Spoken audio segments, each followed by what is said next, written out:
Assalamualaikum warahmatullahi wabarakatuh. Sahabat, dalam sebuah penelitian, baik skripsi, tesis maupun disertasi, tentunya ada beberapa hal pokok yang perlu untuk kita ketahui. Di antaranya kita sudah menentukan judul, baru kemudian ada latar belakang masalah yang melatar belakangi masalah yang akan kita bahas. Karena sebuah penelitian tentunya harus ada masalah. Yang masalah itu adalah masalah yang layak untuk dikaji secara akademik. Baru kemudian ada rumusan masalah yang tentunya menanyakan terkait dengan hal yang perlu untuk kita bahas dalam sebuah skripsi, tesis maupun disertasi.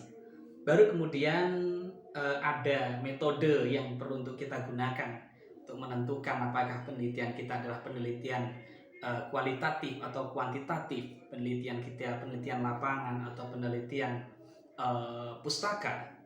Dalam bab 2 kemudian kita akan membahas yakni tentang landasan teori.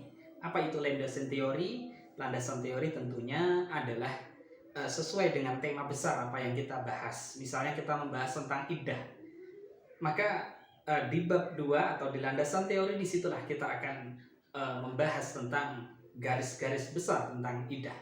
Baru kemudian yang bab ketiga adalah data, di mana data itu adalah data yang perlu kita lengkapi terkait dengan rumusan masalah yang kita tanyakan di awal pada bab 1.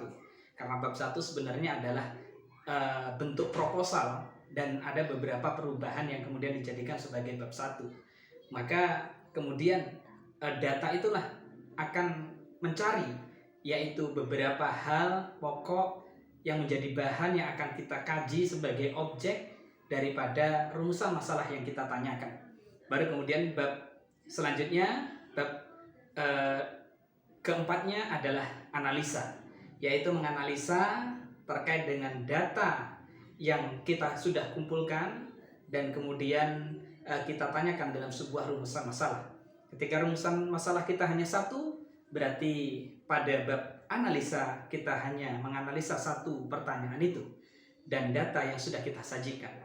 Ketika 2 atau 3, maka begitulah 2 atau 3 analisa yang kita lakukan sesuai dengan data yang kita peroleh dari pertanyaan dalam rumusan masalah tersebut. Baru kemudian bab kelima adalah kesimpulan. Kesimpulan adalah menjawab dari rumusan masalah yang kita tanyakan. Sehingga rumusan masalah itu kita cari dalam bentuk data, kemudian kita analisa, baru kemudian kita jawab dalam sebuah kesimpulan. Terima kasih. Wassalamualaikum warahmatullahi wabarakatuh.